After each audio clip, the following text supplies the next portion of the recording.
everyone, and welcome to another 5-9 Gaming Review. My name is Talon, and today I'm joined by Troco, and we are going to be discussing and reviewing Scarlet Nexus, which is available for pretty much every platform except for Switch. Sorry, Switch.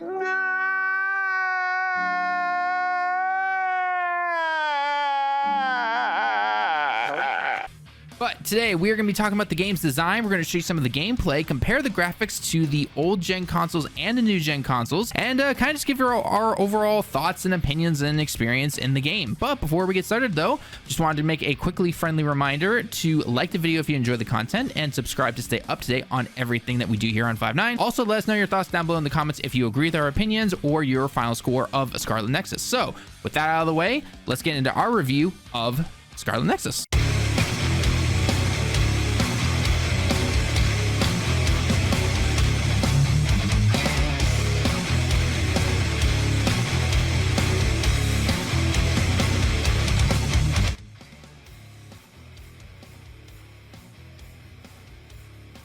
Hey guys, Trogo here to talk about the design section for our review. So far, I've only played a part of Yuito Sumeragi. From what I've been told, both are about 15 hours long, so there's a good amount of playtime to be had. Talon has played both storylines, so he'll go more into depth with that later. Now going into the world of Scarlet Nexus, and this is where I feel the game could have been so much more.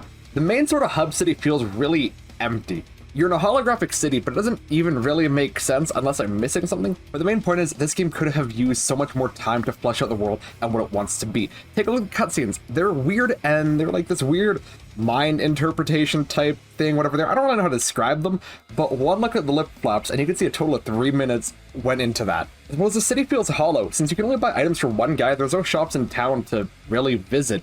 I get not being able to buy weapons from a random coffee shop, but why can't I get some general food items to act as healing or buffing items? And why can't I buy accessories from a clothing store either?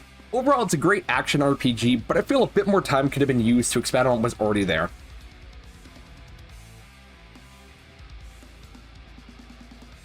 All right, everyone, so moving on to gameplay, the best way I can describe Scarlet Nexus is basically a mix of Devil May Cry meets Persona, which I think would sound pretty awesome to most people.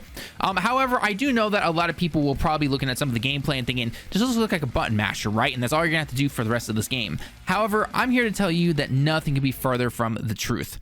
First, when you pick your character, you will be specializing in close range combat for Yuito or medium/long range for Kasane.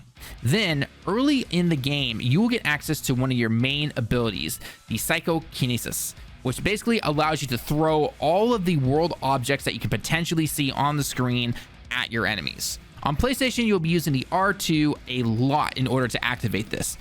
And as you increase your level, you can increase your skills in the skill tree, which are different for each character, to make some of these moves even stronger, gain abilities like double jump, and do more. One of my favorite moves instead is actually to not use the R2 to just randomly throw objects around, however, using this ability, but it's actually L2.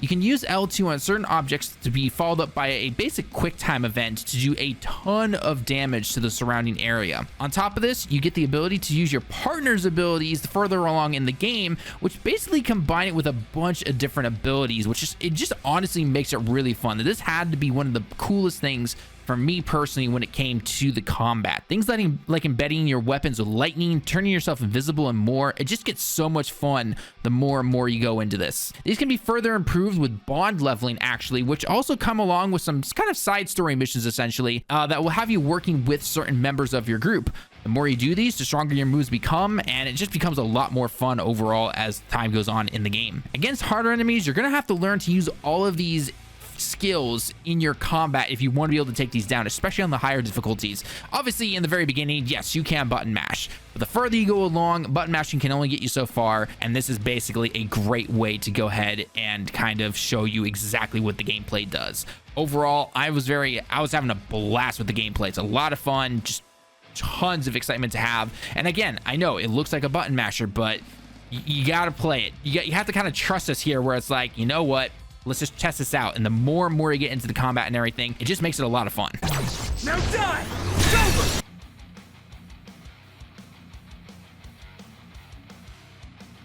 When jumping into the presentation, we wanted to see how the older gen systems held up to the new current gen system slash PC. While the newer systems and higher end GPUs will obviously look better, the older gen consoles still look pretty good to this day. Not everywhere, but overall, I was actually still very impressed. The most important thing was making sure that the combat did not lag and we didn't have any frame skips on the older gen consoles. Since these games, the main focus for them at least is the combats. Whenever there were enemies on screen, everything ran pretty smoothly on my PS4, and I've got a base PS4. There's no PS4 Pro or anything like that. Troko, on the other hand, was playing on the PS5, and he said it was looking pretty good as well when it came to the combat. Enemy and creature design is also on point. I will admit, some of the creature designs were definitely weird to say the least. By no means a bad thing, just simply, you know, when you walk in, you see legs walking, and they have flowers on top of them where the waist is supposed to be. Honestly, actually kind of reminded me of some of like the Metal Gear games and everything like that. We had some of those crazy enemies and everything. Not something bad in terms of the creature design and everything, just again something to kind of look right there. So but they all have their different designs, weaknesses, and I love the variety for it. It was definitely really good. The world design as a whole, though, it has a very cyberpunk look to it, and while that can look impressive sometimes, I personally did not really pay attention to most of the actual world and everything that was there, simply because it's a very linear game and you can't go see and interact with a lot of this stuff. And by the way, I'm not saying that every single game has to do that. I have no problem with a very focused linear game where it's like the background kind of shows you the world and everything, but I personally just didn't really look at it and be like, yeah, you know what, I really like that, and you know, really wish you could do this and this. I kind of looked at it and said, okay, this is a futuristic looking, cyberpunkish looking world, and yeah, now where are the enemies? I want to see that flashy combat now. That's basically how I looked at it, basically. One other thing that I do want to mention, though, real quick, as we wrap up the presentation, though, I think you can kind of see that everything worked pretty well. And one thing we will say is, let us know if you played over on PC, how it played and everything. We're assuming it played out pretty well, but the fact that both older gen and newer gen work pretty well is really nice. And speaking of that combo of old gen and new gen, if you happen to buy this game on the PlayStation Store on PS4, that includes the PlayStation 5 version. So in the future, if you want to play this game again, or you get your new PS5 or anything like that, then guess what? You just simply download it. You don't have to like buy a new version or anything like that. And I know to some people are going to go like, yeah, a lot of people are, you know, or companies are saying like, yeah, you know, just buy the game and you can play it on both. But some are making you pay a little extra for that sometimes, or like the PS4 version will be the cheaper version, and then the PS5 version will be the, you know, the $70 version, which I know is a very controversial to a lot of players when it comes to the price hike in these games and everything like that. But for this particularly, you don't have to worry about that, which is really nice. I'm assuming it's the same on the Xbox and everything. Again, let us know your thoughts in the comments and mention that as well if you do. But neither of us were able to play on the Xbox. But again, we're assuming that is going to work that way. Overall, though, for the presentation and graphics, personally from us, it gets about an A-, which is by no means a bad score or anything. While the world can be kind of hit or miss depending on where you are and everything, the combat is the main focus when it comes to this game, and that has to look great, right? If that doesn't look great, then it's like, what's the point of buying this type of particular game? And I'm happy to say that the combat just looks phenomenal. It looks amazing. It's so fun to look at, and it's because I think on top of the fact that the combat is so fun as well. So when you have a combination of something that's fun to play and it's fun to look at and it's, you know, colorful and explosions and all that, it has a very good mix, and I definitely like that. So again, overall, very impressed with the presentation.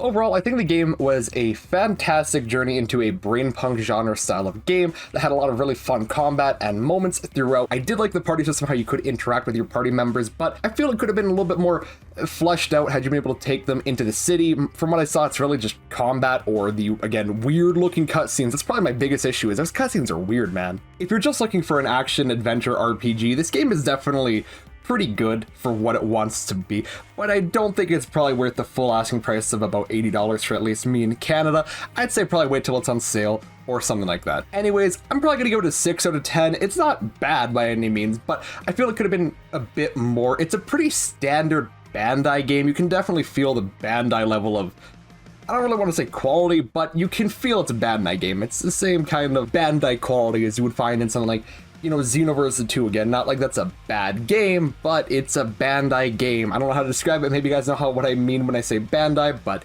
Anyways, yeah, that's it for my section. Hope you guys did enjoy this review. After taking a look at the game again and looking at everything from design to gameplay to presentation and everything in between, I decided that for me personally, when it came to this game, I think while it is a lot of fun in terms of the combat and those systems and everything that are utilized here, it is a very fun game, but I don't think it's worth the full price. Now, that being said, there are a lot of games that kind of do this same thing where it's just kind of I'm using quotes here, hack and slash type of game, and you get maybe 15 hours out of it. I will admit though, the amount of story and the amount of time that you get to play this game on your first run through, because you technically are supposed to play as both characters, you get a lot of it. You get around 20 to 30 hours, which is very impressive for a game of this style. However, again, when it came to a lot of the world and everything and the background designs and everything for the presentation, combine that with the story itself, I wasn't the most developed into the story as maybe a lot of people will be. It just felt like kind of your typical anime kind of trope-ish looking story, and I know that's obviously what this type of game is kind of going for, but it just felt way too familiar in terms of things I've seen in mangas and just random animes and everything like that. They're kind of shorts and everything, and I wish they'd gone a little bit more either unique or just tried something else, I think, entirely when it came to it. So I liked some of the characters, but again, just the overall, world itself with said side characters and the dialogue that they had and everything, it was average, I would say, personally, for me. So do I think this game is worth getting at all? I would say yes, but on sale probably. Like, I'd say, if you sign it for sale, like on around $40 or so, I'd say, yeah, pick it up, no problem.